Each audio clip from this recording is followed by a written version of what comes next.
Kau jalankan program kerjamu, oke saya apresiasi kau. Tapi kalau kau tidak jalankan program kerjamu, saya eksekusi kau. Harus kejam. Ini kan tantangan kaderisasi hari ini. Dan kemudian ya kita ya sepakatlah dengan bahasanya Rocky Gerung bahwa kita harus bunuh elitnya ya.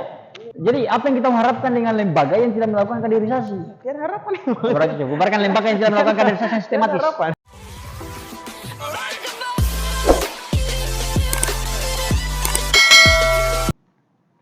Bukan tampangmu yang membuatmu dikenang, bukan ucapanmu yang membuat kamu bijak, tapi tindakanmu lah yang membuat kamu bermakna. Oke, jumpa lagi di podcast Infus ngomongin kampus. Hari ini saya sudah bersama pembicara saya. Beliau ini sudah banyak berkecimpung dalam dunia organisasi kemahasiswaan, baik dari organisasi internal maupun organisasi eksternal. Beliau berkecimpung dari lembaga legislatif sampai akhirnya menahkodai sebuah lembaga eksternal kemahasiswaan, yaitu Himpunan Mahasiswa Islam.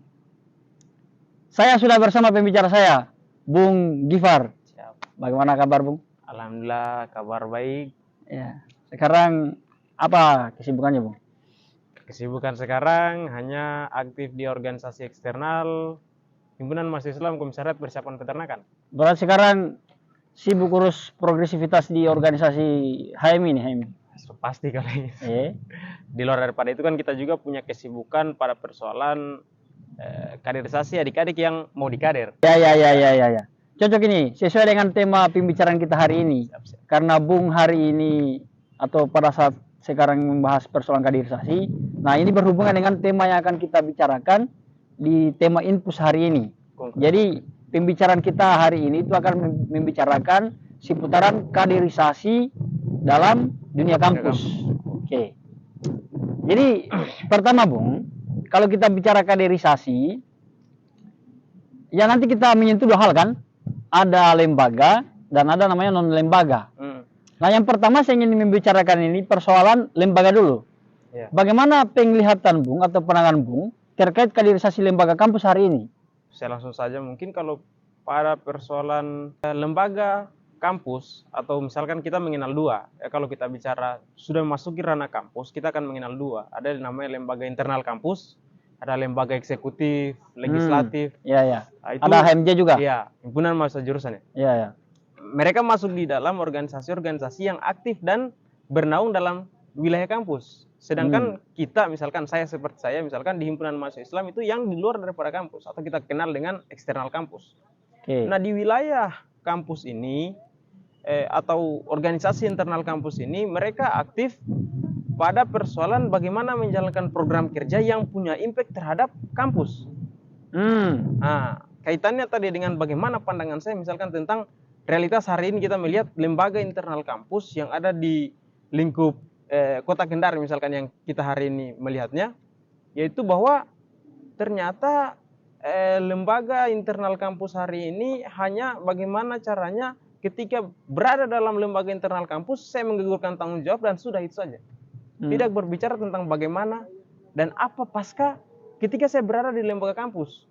Ibaratnya kita menjalankan sebuah kegiatan yang cukup pada program kerja yang kalau kita bilang ya, yang jangka pendek. Oke, tadi kan Bung sempat menyinggung bahwa organisasi kampus hari ini itu hanya memberi impact terhadap jurusan, fakultas dan maupun universitas ya. Tapi berarti secara tidak langsung Bung menyampaikan bahwa sangat sedikit atau tidak ada sama sekali persoalan kaderisasi ini yang berimpact terhadap mahasiswa melalui fasilitator dari organisasi. Iya. Kalau yang saya maksud dengan kampus ini kan secara keseluruhan. Jadi yang kita maksud dengan kampus ini adalah semua aktivitas yang ada di dalamnya, termasuk mahasiswa di dalamnya. Jadi mahasiswa, dosen, kemudian kampus itu sendiri, semua di dalam itu merasakan daripada hadirnya kelembagaan dalam. Ya, kalau kita bicara lembaga kan yang paling dasar, yang paling fundamental kita berbicara tentang mahasiswa itu berarti kita berbicara tentang tanggung jawabnya. Apalagi misalkan dia sebagai seorang organisatoris dalamnya, otomatis dia akan membawa aspirasi daripada mahasiswa-mahasiswa yang di bawahnya. Nah kemudian bagaimana kita merasakan daripada yang saya bilang tadi, bagaimana yang kita dapat merasakan lembaga ini hadir untuk memberikan kepada kampus. Kampus di sini termasuk misalkan mahasiswa yang ada di dalamnya. Jadi mahasiswa ini terjadi kaderisasi, kayak kita bilang di awal tadi bahwa lembaga kampus tidak sekedar menjalankan program kerja, baru sudah pasca berlembaga, pasca berorganisasi internal kampus. Nah, disitulah titik dilemanya kita hari ini bahwa sistem kaderisasi kita mengalami degradasi. Kalau kita mau lihat atau memperbandingkan dengan lembaga-lembaga eksternal, misalkan ditinjau daripada sejarahnya, misalkan organisasi-organisasi eksternal hari ini itu lebih terjaga sistem kaderisasinya, walaupun misalkan jebolan-jebolan daripada lembaga eksternal hari ini pun mengalami apalagi namanya kemunduran cara berpikir. Itu mungkin kalau misalkan pandangan saya terkait dengan bagaimana kondisi lembaga internal kampus hari ini. Oke, kalau kita melihat relasi lembaga dan mahasiswa hari ini terkait dengan kaderisasi yang dibangun itu, Bung, apakah sekarang ada kaderisasi yang betul-betul sistematis dalam relasi organisasi dengan mahasiswa? Oh, kalau kita harus berpandangan terkait dengan apa yang ditanyakan barusan. Saya harus menyampaikan bahwa memang tidak ada. Oh, tidak ada ya? Tidak ada. Maksudnya catatan untuk lembaga ini.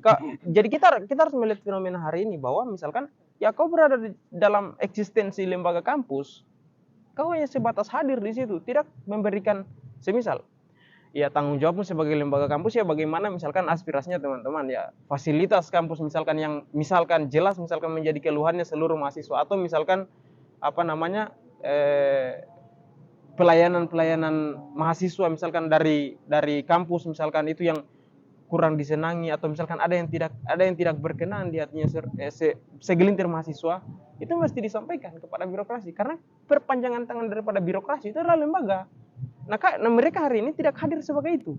Mereka hadir sebagai ya saya juga ini kan gitu. Itu yang menjadi degradasinya. Mereka ingin mempertontonkan dirinya mereka bahwa saya ini loh ketua lembaga, ini loh saya. Tidak memperlihatkan bagaimana daripada tugas dan fungsinya. Padahal ketika kita berada dalam lembaga kita harus berbicara tentang apa gunaku saya begitu.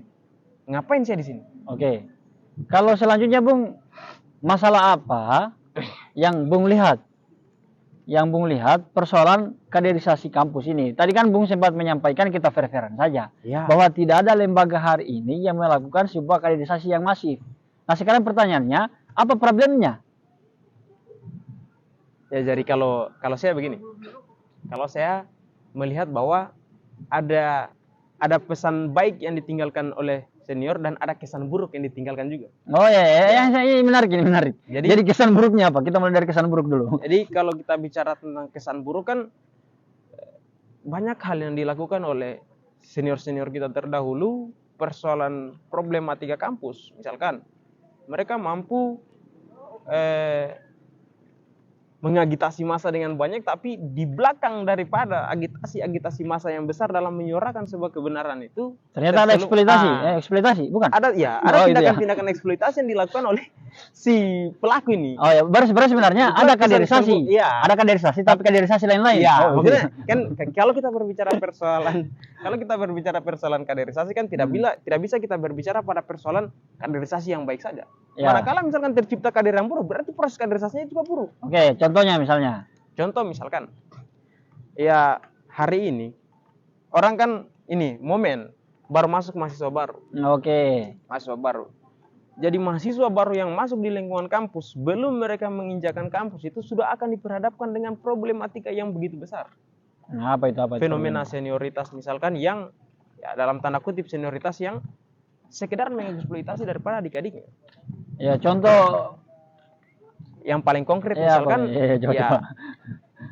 mereka hanya dipergunakan ya, kasarnya kalau saya bilang bahwa mereka hanya diperbudak untuk mengikuti dalam sebuah gerakan yang sudah pasti dalam gerakan itu mereka akan dieksploitasi, digunakan saja tenaganya misalkan toh, bantu meramaikan. Itu yang saya mau katakan sebagai eksploitasi. Atau jadi mereka berangkat untuk membantu senior ini. Mereka berangkat untuk bersama-sama dengan senior ini. Niatannya tulus awalnya ya? Iya, makanya sebagai adik ya, adik dia tulus. Tapi pada perkara pada perkara di seniornya, niat tulus ini dibalas dengan eksploitasi, dibalas dengan tindakan-tindakan atau niatan-niatan yang kurang baik. Konkretnya, Bung pernah dijual nggak? Oh, kalau saya secara pribadi, kita harus melihat bahwa artinya saya tidak pernah diperlihatkan langsung dengan bahwa saya dijual atau tidak. Saya tidak pernah diperlihatkan langsung. Walau halam misalkan ketika kita membersamai satu gerakan yang besar dan gerakan itu ditunggangi misalkan. Ya, maksudnya pada saat maba dulu berdasarkan contoh yang Bung bawakan, apakah memang pernah terjadi pada Bung ketika ada senior berrelasi dengan juniornya, kemudian relasi yang terjadi adalah relasi eksploitatif, kemudian pada konteks demonstrasi? Apakah Bung pernah merasakan hal itu? Kalau saya misalkan secara terang-terangan atau misalkan yang harus saya rasakan sendiri kepada senior yang tempat misalkan saya berproses, saya tidak pernah rasakan itu. Tapi misalkan ketika apakah saya pernah merasakan fenomena di mana ada di lingkungannya orang-orang yang mencoba mengeksploitasi orang, mencoba mengeksploitasi daripada junior-junior, itu ada. Dan itu kita dapati di lapangan. Oh ya, jadi beberapa tahun belakangan. Ya. Jadi berdasarkan pengalaman dan ya kalau bahasa ilmiahnya riset. Ya. Jadi ada riset yang dilakukan oleh Bung Gifar.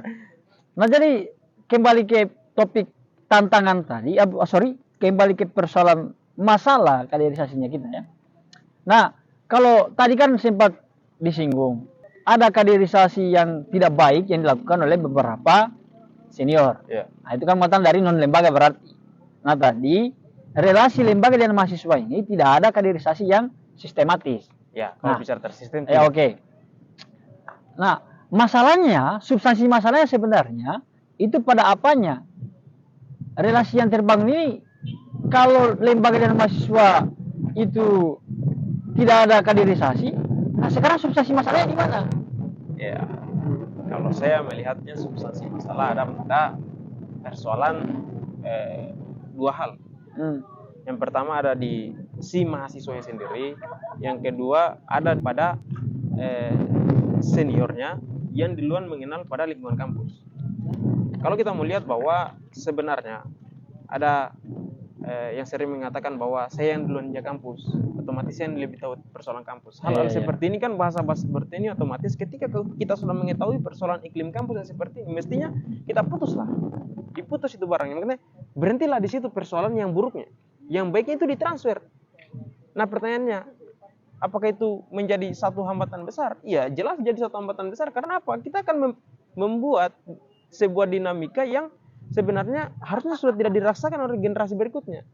Filterisasi, maksudnya sudah turun di generasi si A misalkan, generasi di B dan C itu harusnya sudah tidak rasakan lagi persoalan problematika pragmatisme dan lain sebagainya, itu sudah tidak masuk lagi di wilayah itu. Ya, hanya kan tidak ada kaderisasi yang membanding atau pembanding dari kaderisasi senior katakanlah pragmatis ya. Ya, makanya tadi tidak ada pembanding. Jadi bagaimana caranya kita memutus kaderisasi itu? Makanya tadi saya katakan bahwa ini adalah problematikanya. Problematikanya di dua. Pertama dari mahasiswa itu sendiri pada persoalan kemauan, kemudian konsistensi dan komitmennya untuk bagaimana mengetahui lebih banyak persoalan bagaimana dinamika atau problematika dan berdialektika dalam lingkungan kampus itu sendiri. Oke. Jadi bagaimana mahasiswa itu mau tertarik, mau ada kemauan kalau seandainya tidak ada wadah yang memfasilitasi kaderisasi itu. Itu kan jadi sebenarnya kita kembali pada poin utamanya harus kita serang organisasi. Ya, kalau saya sepakatnya bahwa yang tadi itu bagaimana misalkan akan dilanjutkan oleh generasi berikutnya. Nah, kalau lembaga yang hari ini dia hanya berpikir tentang bagaimana menggugurkan tanggung jawabnya selama 1 tahun periodenya. Ya, berarti itu problem. Berarti wajar ya kalau dia berkelanjutan ini kebodohan ini. Dan wajar juga ya kalau misalnya kita berpikir apa yang kita mengharapkan. Ya. Jadi apa yang kita mengharapkan dengan lembaga yang tidak melakukan kaderisasi? Tiada harapan. Berarti bubarkan lembaga yang tidak melakukan kaderisasi sistematis. Bubarkan. Dan faktanya kan banyak kan, lembaga sampai hari ini ya sejauh yang saya ketahui juga itu tidak ada baik dalam BEM UHO ya, kalau paling tingginya kan, dari paling tingginya sampai paling bawahnya itu tidak ada kaderisasi sistematis ya. Kalau paling konkretnya ya, kayak misalnya kita lihat di lembaga eksternal, kalau untuk HMI kan ada training 1, training 2, training 3 kan, ada training itu ya. Kalau IMM juga kan ada DAD, DAM dan lain sebagainya. Nah, kampus tidak melihat itu sebagai sebuah kurikulum kaderisasi masalahnya. Di situ, maksudnya saya mau bilang seperti ini. Jadi sistem perkaderan dalam kampus ini mestinya atau lembaga internal kampus ini mestinya melihat daripada contoh-contoh studi di luar atau misalkan jangan monoton kau hanya melihat di lingkungan kampusmu.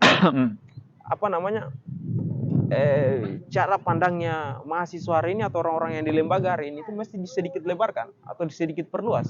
Karena apa? Jika kita hanya melihat tentang satu kampus itu saja, maka kita akan berpikir tentang kampus itu saja. Sementara misalkan ketika kita menaiki tangga yang lebih tinggi, kita kemungkinannya kita untuk melihat yang lebih luas itu lebih besar. Contoh misalkan, kenapa tidak misalkan lembaga yang ada di wilayah kita hari ini, atau misalkan kampus, lembaga yang ada di kampus wilayah kita hari ini misalkan, mau melakukan studi banding di luar daripada wilayah Sultra misalkan, katakan seperti itu. Jawa misalkan, Sumatera, Kalimantan. Berangkat studi banding dan kemudian mengadopsi sistem-sistem yang baik untuk dibawa di metode perkaderan yang ada di wilayah kampusnya kita misalkan. Itu kenapa tidak dilakukan? Atau misalkan yang paling sederhana lah, tanpa harus mereka keluar. Kau sudah pernah berada di eksternal, nah kenapa kau tidak mengadopsi sistem perkaderan yang ada di situ misalkan? Jenjang per jenjang selama 1 tahun kita petak berapa, kita harus jalankan dulu yang mana, kemudian yang jangka pendek, jangka menengah, jangka panjang yang mana, kemudian dia itu dilakukan terstruktur, dan harapannya adalah dia berulang di periode berikutnya, di kepengurusan berikutnya. Nah, yang itu yang hari ini, fenomena hari ini membuktikan bahwa hal yang itu yang tidak terjadi, tidak ngultur. Oke. Berarti poin yang ingin Bung sampaikan sebenarnya, tolong lembaga ini ya lakukanlah studi banding, riset dan revaluasi. Saya sempat baca bukunya Ali Saryati, ya, dia mengatakan bahwa ya kalau mau bergerak itu atau orang-orang ideolog itu dia harus melakukan evaluasi. Tapi kan masalahnya kita hari ini, lembaga ini tidak pernah melakukan evaluasi. Dan 2018 saya masuk, sampai hari ini, metode lembaga dalam bentuk kaderisasinya itu selalu sama. Benar. Tidak pernah ada upgrading kan? Ya kalaupun ada, palingan kaderisasi keras. Nah ini yang menarik. Bagaimana pandangan Bung terkait dengan metode terkait dengan kaderisasi yang keras itu? Saya lihat begini. Sebenarnya kalau kita melihat pada fenomena hari ini sebenarnya sudah tidak relevan lagi misalkan. Jika kita harus melakukan dengan metode tindak kekerasan. Dasar ketidakrelevanannya apa? Karena persoalan hari ini itu mahasiswa sudah tidak gini. Banyak kreativitas yang bisa dilakukan, atau misalkan pola pendekatan dilakukan tidak dengan kekerasan lagi. Kalau kita kan, saya kenal seniorku dulu karena persoalan LDK, ya kan? Kita merujuk kepada bina akrab misalkan. Bina akrab kalau misalnya kita mau artikan dalam sempitnya sederhana saja, ya kita saling kenal, saling akrab. Tapi realitas yang kita temukan di lapangan ternyata terpeloncoan. Iya, begitu. Sederhananya kalau kita mau pikir, ya kalau hanya sekedar mau bina akrab, kenapa kita tidak beli nasi misalkan 1 jumbo atau berapa begitu? Kemudian beli ikan, kemudian kita makan sama-sama di situ, buat kegiatan yang sifatnya have fun begitu. Bahagia-bahagia kita situ, dan saling kenal, jabatan kan kenalan, jadi selesai. Tapi kan kemudian terjadi perpeloncoan dalam. Namun saya melihat satu fenomena lain, bahwa sebenarnya lebih dapat feel-nya kalau misalkan perkaderan hari ini itu perkaderan yang kemarin maksud saya itu masih digunakan dengan metode perkaderan yang kayak dikatakan tadi. Kenapa demikian? Karena persoalannya iklim di wilayahnya kita memaksa kita bagaimana cara kita mampu bertahan dengan kondisi tekanan yang begitu besar. Zaman makin hari makin keras. Nah kalau misalkan kita tidak ditempa dengan hal-hal yang sifatnya menekan, sifat-sifatnya yang hal-hal yang sifatnya saya harus buat kau seperti ini, kau harus begini, kemudian ada tindak kekerasan di dalamnya, itu dilakukan daripada agar bagaimana ke depannya itu ini penglihatan saya bahwa dengan demikian kau akan tahu bahwa sebenarnya realitas yang kau perhadapkan hari ini itu masih lebih lembek dibanding yang akan kau perhadapkan di kemudian hari nanti. Maka kau ditempa di situ, tapi kemudian kan tanggung jawab moralnya itu dihilangkan. Mestinya sebenarnya pasca LDK itu baru dimulai perkaderan yang sebenarnya. Jadi LDK itu sebenarnya seremonialnya yang hari-hari stimulus. Ya seremonial, makanya pasca itu ada tidak kau berikan sama adik-adik pasca. Artinya sudah dikasih kena tangan, misalkan, katakanlah seperti itu. Realitas-realitas yang kita dapatkan di lapangan sudah dikasih kena tangan, tapi pasca itu tidak dibiarkan begitu saja. Apa yang dirapatkan dari itu? Hanya tangan saja. Oke, kalau yang saya dengar kan kaderisasi keras itu dia bisa mengkonstruksi mental. Artinya dia kan membentuk mentalnya kita. Kenapa misalnya kaderisasi keras itu dibangun atau dibentuk atau dijalankan ya? Karena kaitannya kan dengan mental. Kaitannya mental ini nanti kaitannya dengan bagaimana dengan gerakan nanti. Karena kan yang kita menghadapi nanti keras segala macam ya, segala macam. Kita menghadapi inilah, inilah. Makanya masih ada kaderisasi keras seperti itu. Kalau tanggapan Bung terkait, ternyata kaderisasi keras itu dia hanya membangun mental. Jadi mungkin ini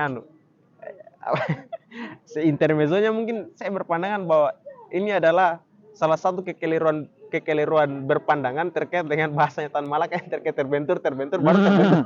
Ya, bisa jadi. Toki dulu kamu terbentur. Ya, kemungkinannya ditoki baru jadi. Setelah saya toki baru kok jadi. Ibarat kata mungkin ya seperti itu, dia punya penafsiran yang sedikit keliru. Tapi bagi saya bahwa sepanjang bahwa niatannya itu baik untuk individu seorang mahasiswa ataupun sekelompok mahasiswa, itu tidak jadi masalah. Hanya maksud saya adalah tidak menghilangkan daripada nilai-nilai moralitasnya, kemudian ada tanggung jawab moral yang dijalankan pasca daripada pengkaderan itu sendiri. Artinya Bung berarti mengafirmasi atau mengiyakan tidak apa-apa kaderisasi keras. Begini, bahwa zaman misalkan tidak mengiyakan itu, namun misalkan iklim di kayak kita misalkan Sulawesi Tenggara, Kota Kendari, atau misalkan kita akan diperhadapkan dengan dunia kerja misalkan, otomatis tekanan-tekanan mental kayak yang kita bilang tadi, bahwa tekanan mental itu akan ada. Maka seiring berjalan waktu tidak bisa kita lupakan begitu saja. Perubahan yang dilakukan secara tiba-tiba menurut kayak yang saya bilang sebelumnya, bahwa Machiavelli itu menjelaskan bahwa perubahan yang dilakukan secara tiba-tiba itu akan mengundang perhatian banyak orang. Oke? Sebenarnya perlu untuk realitas yang hari ini, tetap perlu dilakukan. Tapi persoalan apakah bisa dihilangkan? Bisa. Tergantung bagaimana misalkan budaya atau misalkan kalau kita bilang kultur. Kultur yang dibuat oleh kampus atau misalkan lembaga kampus atau misalkan apalah yang melakukan sistem perkaderan seperti demikian. Kalau misalkan punya niatan untuk menghilangkan, tidak jadi masalah juga. Tapi relevan enggak? Kalau bicara relevan, konteks dalam wilayahnya kita hari ini, saya harus katakan bahwa silakan gunakan dulu untuk hari ini.